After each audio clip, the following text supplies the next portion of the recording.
The journey was fueled by our learnings from our previous roles. When I was at Myntra, one of the prominent problems, not just Myntra, but the industry was facing was unsold inventory. And being a digital first platform, it was a no brainer for us to understand what are people looking for and get the right inventory for the consumers so that we don't have to end up in an unsold inventory problem. And that idea kind of became a genesis to what we started at Virgio. We invested into technology to find what we should be making and when should we be making for the consumers. And that's how we believed we could actually go to a phase in the industry where we don't have to worry about unsold inventory. When we started working on a full stack approach, we realized that there are a lot of options available in the market which can actually make the product much higher quality and much more durable. And when we started approaching this from a very fundamentals point of view or a first principles point of view, that's when we realized that, hey, this is what all sustainability was always about. But since we were a full stack player, our the price architecture was significantly different from the contemporary sustainable brands in the market. And we were also able to give more trendy, more stylish, high quality and affordable styles, also being sustainable. So that's when it really became a big moat for us. It's not just about building trendy fashion, but making it right, both for the consumer, the business, and most importantly for the planet. That's where we are today. So that's how we've evolved in last 18 months.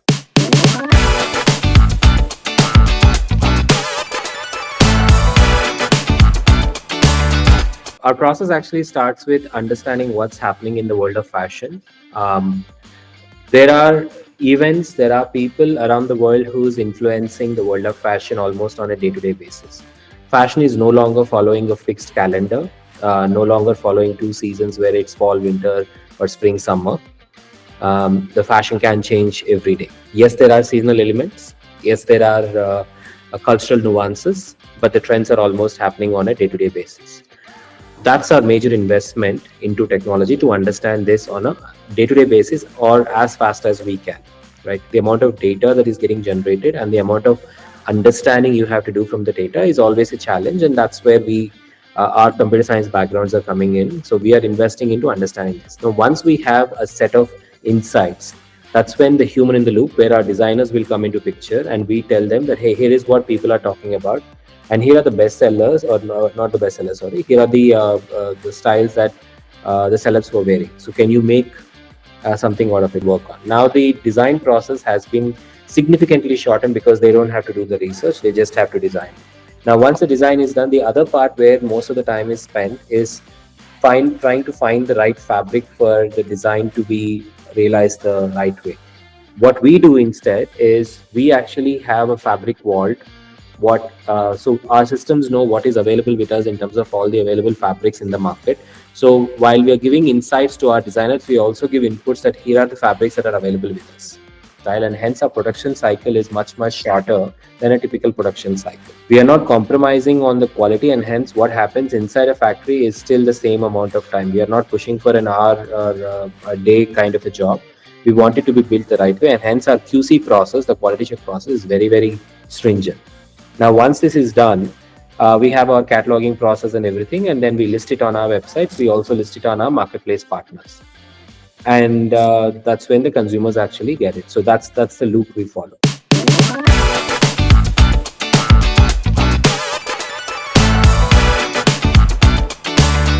We're actually seeing a lot of demand. I mean, we are currently operating in India. We have a lot of demand coming in from metros, tier 1s, some tier 2s, not much yet, because our style language is also not talking to the entire India at this moment.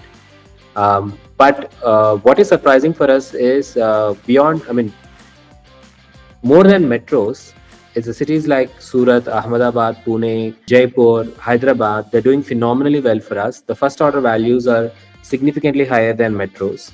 And most of the first orders are prepaid orders, which is not something I've witnessed even when I was at Myntra, which only talks about the trust that the brand was able to build with by being transparent and by telling the story very honestly.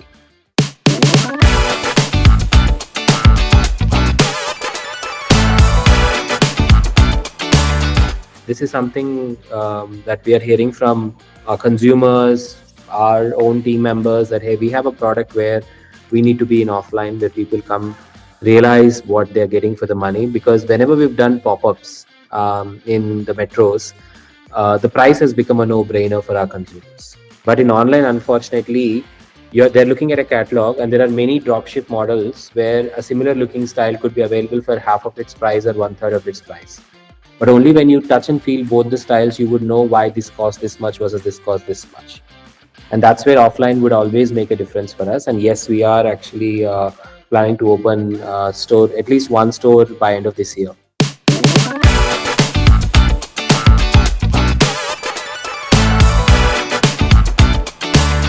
Sure, we've been actually live for 9 months. And if I just discount the first quarter, where we were also trying to get our feet right, our steps right and everything. So it's technically 2 quarters of operations. And within these 3 months, 3 quarters, I would say, we are growing 50% quarter over quarter, which is a very good tailwind for us for the price segment we are operating, and just being an online only brand.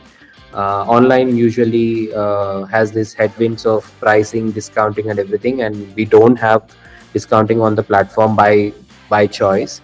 And even with that, the kind of growth we are witnessing, and more importantly, it's not the numbers, it's about the qualitative feedback that we keep getting from the customers, that we're loving it. I mean, if you go to our website, you can see these ratings and reviews on the website. It's a public information. Over 50% of, like, 1 in 2 styles have been rated or reviewed by our customers. The average rating is 4.4 out of 5. That's actually something that is pushing us to do even better, and that's what's actually driving us. The journey has just started for us, but I see while the road is long ahead of us, but I see this is going to be a fun ride.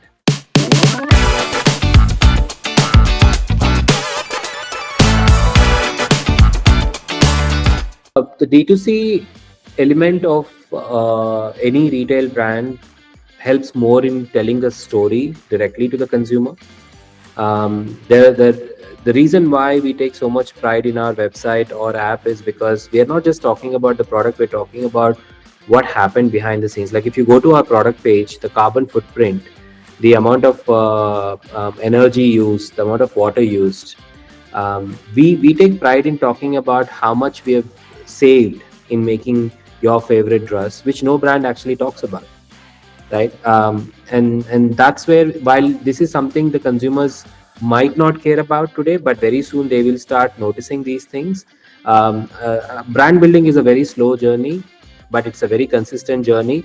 And when you do it right, that will become your biggest moat, and that's what we're going for. And D2C journey is helping us position us around who we are and what we stand for.